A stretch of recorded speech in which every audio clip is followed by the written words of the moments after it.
As I was talking or speaking about in the last video, finding finding a good mechanic or finding good labor is hard to do sometimes. Now, I've encountered some bad mechanics in the U.S. and some terrible carpenters and a lot of things in the U.S. So it happens everywhere.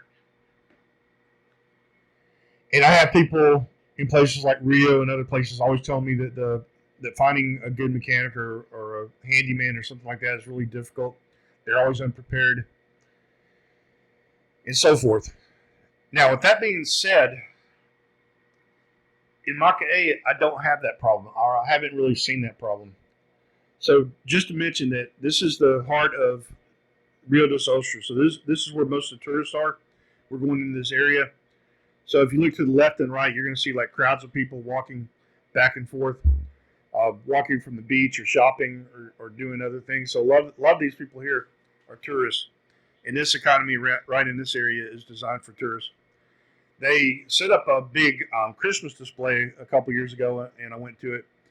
And it's funny because it had snow all around it. Because you think in Brazil, why would they even think about snow? But the identity of Santa Claus and Christmas is snow. So even down here where it never snows, and most of these people have never seen snow, they set up a big display full of fake snow. A large area, maybe about I don't know, a quarter of the size of a football field was covered with fake snow and buildings covered with fake snow. But this place is based on tourism down here. And winter and Christmas here is in the summertime. So one thing to recall, that's why the fake snow, I thought it was ironic to see that fake snow. Because how would you associate Christmas with that? But they even have Black Friday down here. Black Friday came along. And of course, our Black Friday came about because of Easter. So they take ideas down here and they adapt them into Brazilian culture too because it makes money in the U.S. So they add something like Black Friday down here as well. A lot of people don't understand that Black Friday would not exist without Thanksgiving, the Thanksgiving holiday, and that's where it came from. So I was surprised to see Black Friday signs down here one year. And I'll explain some more things of American culture being adapted to Brazilian culture.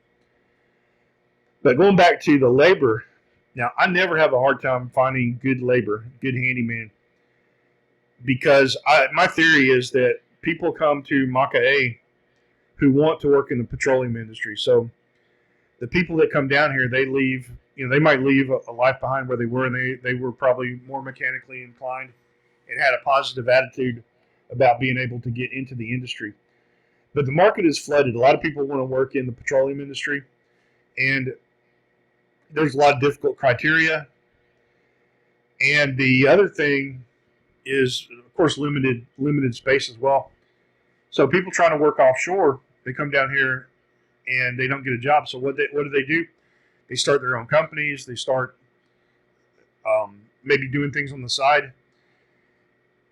And I had to, like, I bought a car, and sometime later I had to get the ignition fixed on the car. Something happened to the ignition, and the car wouldn't start. It was a little piece of plastic inside of it that broke. But I thought, like hearing all the horror stories, this is sort of my first experience. Hearing all the horror stories, I was a little bit worried.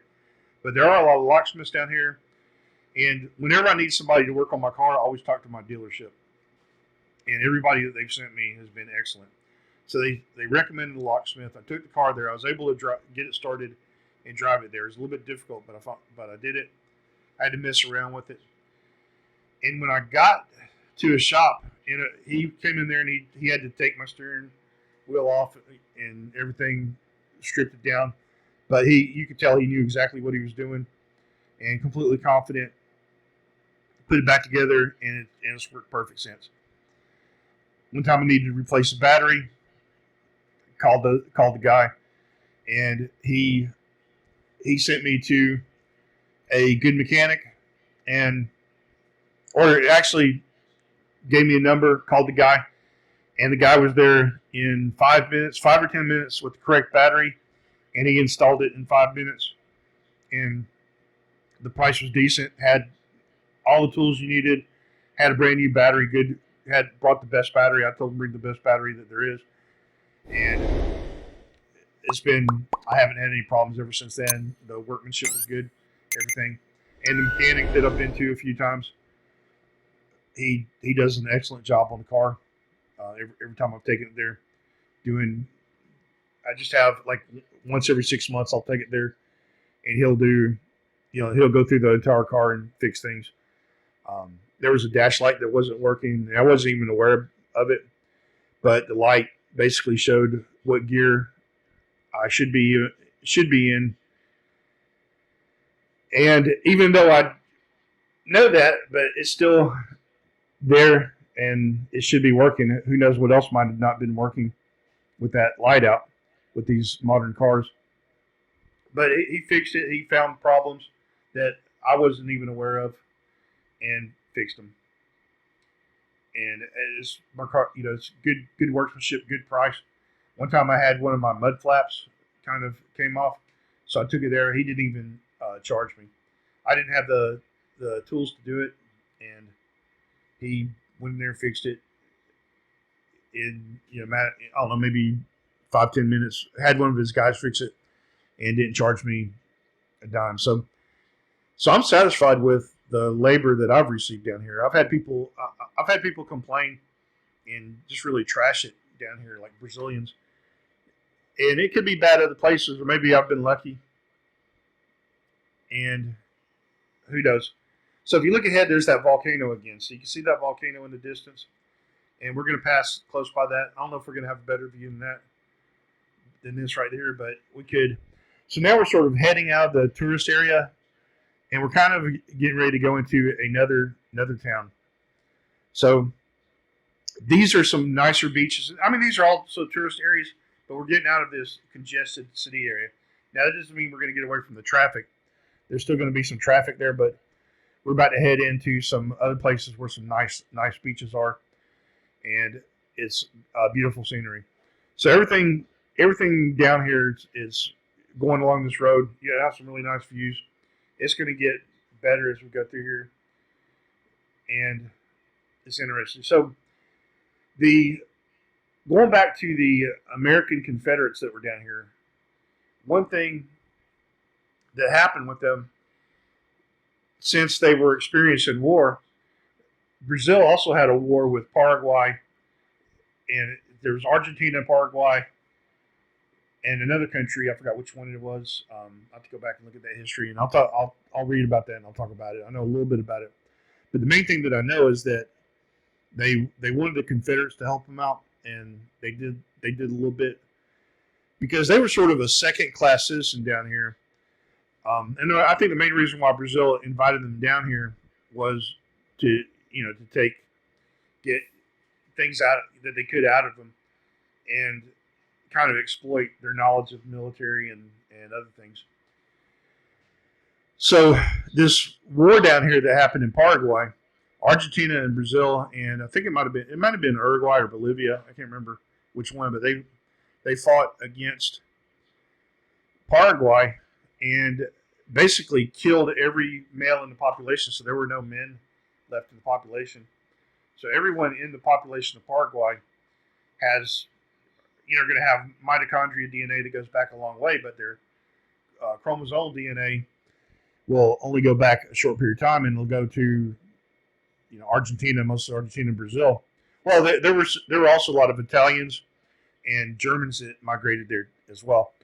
So one of the things that happened, I think Paraguay invited Italians to come. So but if you go in there, there are German sounding names or German names in some of the towns. A huge German population down there and Italian population, which I don't know about. So hopefully I'll get more into that. It just sort of came up to my mind. I need to look at some of the resources on that, and I'll give you some more information. But it's an interesting situation about what happened down here in Paraguay and in Brazil. A lot of interesting things. As I mentioned in one of my earlier videos, the Vikings were down here too. So there's some hidden secrets down here that we don't necessarily know about that I've been researching and finding little bits and pieces about. So thanks for watching and take care.